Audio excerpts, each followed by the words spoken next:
औज़ुबिल्लाहिमिनश्शैतानिर्रजीम बिस्मिल्लाहिर्रहमानिर्रहीम। अस्सलाम वालेकुम। 9th क्लास उर्दू क्लास में आज हम पढ़ेंगे हिस्सा गज़ल। तो गज़ल की पढ़ाई से पहले आपको ये बताती चलूँ कि गज़ल क्या है और इस्तिलाह में इसे किस तरह इस्तेमाल किया जाता है। तो गज़ल के लुग़वी मायने हैं इश्क व मोहब्बत की बातें करना या औरतों से बातें करना। इस्तिलाह में गज़ल शायरी की वो किस्म है जिसमें हुस्न व इश्क के मौज़ूआत और तजुर्बात बयान किए जाते हैं। लेकिन 9th क्लास या मौलाना अल्ताफ़ सिंहाली कहते हैं कि मोहब्बत का दायरा बहुत वसी है। इंसान को इंसान से, अपने मुल्क और कौम से और सबसे बढ़कर खुदा से मोहब्बत हो सकती है, इसलिए इसे किसी एक ज़ात तक महदूद करना दुरुस्त नहीं होगा, क्योंकि गज़ल में हुस्न व इश्क के साथ साथ तसव्वुफ़, इखलाक और हयात व कायनात के मज़ामीन भी मिलते हैं। तो 9th क्लास गज़ल की एक इनफरादी खसूसियत ये है कि इसका हर शेर मौजू के एतबार से मुकम्मल होता है। इस हवाले से वो दूसरे शार का मोहताज नहीं होता। गज़ल के पहले शेर को मतला कहा जाता है। मतला के मायने निकलने की जगह के हैं। इस्तिलाह में गज़ल या कसीदे के पहले शेर को मतला कहा जाता है, क्योंकि गज़ल या कसीदा उस शेर से शुरू होता है। मतला के दोनों मिसरे हम काफ़िया और हम रदीफ़ होते हैं। तो 9th क्लास, इससे पहले कि मैं आपको काफ़िया और रदीफ़ की तारीफ़ बताऊं, हम ये जान लें कि जिस तरह गज़ल के पहले शेर को मतला कहते हैं तो गज़ल के आखिरी शेर को मक्ता कहते हैं। मक्ता के लुग़वी मायने ख़त्म करने या काटने के हैं। इस्तिलाह में मक्ता गज़ल के आखिरी शेर को कहा जाता है जिसमें शायर अपना तखल्लुस इस्तेमाल करता है। जिस शेर में शायर अपना तखल्लुस इस्तेमाल ना करे उसे गज़ल का आखिरी शेर तो हम कह सकते हैं, उसे हम मक्ता नहीं कहेंगे। मक्ता सिर्फ उसे ही कहेंगे जिसमें शायर अपना नाम इस्तेमाल करता है। तो 9th क्लास काफ़िया और रदीफ़ की बात हुई थी, तो रदीफ़ की तारीफ़ हम पीछे भी अपनी नज़म बरसात के बारे में पढ़ चुके हैं, फिर दोहरा देती हूँ। शेर के आखिर में आने वाले लफ्ज़ या अल्फाज के मजमूए को रदीफ़ कहा जाता है। हर शेर में रदीफ़ का लफ्ज़ या अल्फाज हू बहू दोहराए जाते हैं और इनमें कोई तब्दीली नहीं होती, जबकि शेर के आखिर में आने वाले हम आवाज़ अल्फाज को काफ़िया कहा जाता है। हर शेर में काफ़िया तब्दील होता है, ताहम इसकी आवाज़ एक जैसी ही रहती है। 9th क्लास गज़ल की एक इनफरादी खसूसियत ये है कि इसका हर शेर मौजू के एतबार से मुकम्मल होता है और इस हवाले से वो दूसरे शार का मोहताज नहीं होता। और गज़ल की तशरीह नज़म की तशरीह से बिल्कुल मुख्तलिफ होती है। नज़म में कोई एक वाक़या या मंज़र बयान किया जाता है, जैसे हमने बरसात के बारे में पढ़ा था, बरसात की बहारी नज़म पढ़ी है, तो उसमें एक मंज़र उन्होंने हमें दे दिया और हमने अपनी पूरी नज़म की तशरीह उसी एक मंज़र पर की है। जबकि गज़ल में शायर अपने जज्बात व एहसासात को पेश करता है, इसलिए गज़ल की तशरीह के लिए ज़रूरी है कि पहले शायर के जज्बात व एहसासात को समझा जाए। तमाम इंसानों के जज्बात करीब करीब यकसा होते हैं और एक कामयाब शायर इन्हीं जज्बात इंसानी की बेहतरीन तर्जुमानी करता है। तो 9th क्लास तशरीह करते वक्त हमें शेर के सिर्फ ज़ाहिरी अल्फाज को नहीं देखना चाहिए, बल्कि इन अल्फाज के पर्दे में क्या जज्बा और एहसास पोशीदा है, इस जज्बे या एहसास को समझकर अपने अल्फाज को बयान करना चाहिए। गज़ल के इशार की तशरीह करते हुए मुहज़्ज़ब और शाइस्ता अल्फाज इस्तेमाल करने चाहिए, जैसे कि माशूक और माशूका की बजाय महबूब और दोस्त के अल्फाज इस्तेमाल करने चाहिए। इसके अलावा सीग़ा मुअन्नस इस्तेमाल नहीं करना चाहिए। तशरीह के अल्फाज जानदार होने चाहिए ताकि देखने वाले को पता चले कि हमारा मुताला वसी है। इसके साथ साथ आपको अच्छे अच्छे शेर याद होने चाहिए ताकि शेर की तशरीह में हम मौजू शेर लिख सकें।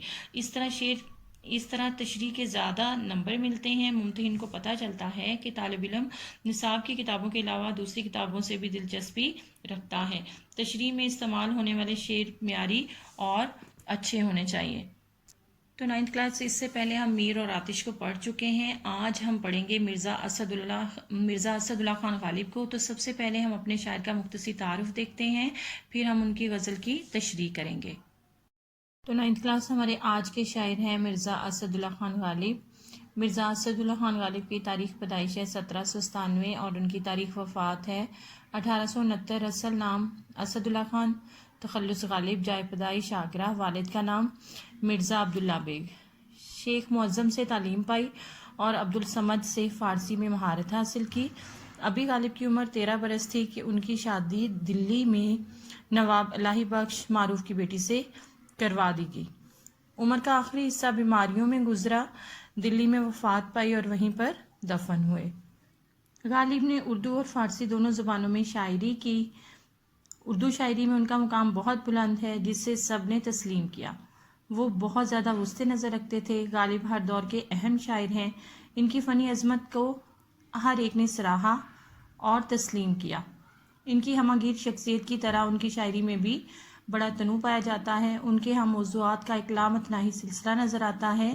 ان کی اردو غزل مضامین کی رنگا رنگی، وسط نظر، تخیل کی بلندی، معنی آفرینی، نادر تشبیہات و استعارات، نئے نئے الفاظ و تراکیب، طنز و ظرافت، آفاقیت اور جدت ادا کی بدولت بہت اعلیٰ پائی کی ہیں۔ ان خصوصیات کی بدولت انہیں اردو شاعروں کی صف اولین میں ممتاز جگہ ملی ہے۔ غالب کی بہت سی تصانیف ہیں، جن میں سے چند یہ ہیں: دیوان غالب، دیوان فارسی، گل رانا، دستمبو، کات برہان، لطائف غیبی، قادر نامہ، عود ہندی اور اردو معلی شامل ہیں۔ اب ہم اپنی غزل کا پہلا شعر دیکھتے ہیں۔ دل ناداں تجھے ہوا کیا ہے، آخر اس درد کی دوا کیا ہے۔ دل ناداں نہ سمجھ دل، درد، تکلیف یا دکھ۔ ہماری اس شعر کا مفہوم کچھ یوں ہوگا۔ پہلے ہم اپنی پہلی لائن دیکھتے ہیں۔ دل ناداں تجھے ہوا کیا ہے، اے نا سمجھ دل تجھے کیا ہو گیا ہے، آخر اس درد کی دوا کیا ہے، اور تمہارے درد کی دوا کیا ہو سکتی ہے۔ اب ہم اپنے اس شعر کی تشریح کرتے ہیں۔ شاعر اپنے دل کو ملامت کرتے ہوئے کہتا ہے کہ اے میرے نادان اور نا سمجھ دل، تجھے کیا ہو گیا ہے، ہوش کا دامن ہاتھ سے نہ چھوڑ اور اپنی حرکتوں سے باز آ جا، کیونکہ جس مرض میں تو مبتلا ہو چکا ہے اس کا کوئی علاج نہیں ہے، یہ درد لا دوا ہے، کیوں اپنے آپ کو ہلکان کرتا ہے اور تو کیوں ہوش گنوا رہا ہے۔ اس شعر کا ہم یہ مطلب لے سکتے ہیں کہ غالب استفہامیہ انداز میں اپنے دل سے پوچھ رہے ہیں کہ اے میرے دل تجھے کیا ہوا ہے، تو پریشان کیوں ہے، تجھے کچھ نہیں ہوا، تجھے کوئی ایسا مرض لاحق نہیں جس کا علاج کیا جا سکے، تو بے چین و بے قرار نہ ہو، تو بھلا چنگا ہے۔ اس شعر کا ایک اور مطلب ہم یہ بھی لے سکتے ہیں کہ غالب اپنے دل سے کہہ رہے ہیں کہ اپنے آپ سے مخاطب ہو کر کہہ رہے ہیں کہ میرے دل مجھے بتا کہ تجھے کیا ہوا ہے، کچھ سمجھ میں آئے گا تو میں اس کا علاج کروں گا۔ اصل میں مرزا غالب یہ کہنا چاہتے ہیں کہ جب دل کی خواہش غالب آ جاتی ہے تو وہ دماغ کے فیصلے ماننے سے انکار کر دیتا ہے۔ دل کے فیصلے جذباتی ہوتے ہیں، اس لیے غالب نے اپنے دل کو نادان کہا ہے۔ وہ اپنے دل سے ہی اپنے درد کا درمان پوچھ رہے ہیں۔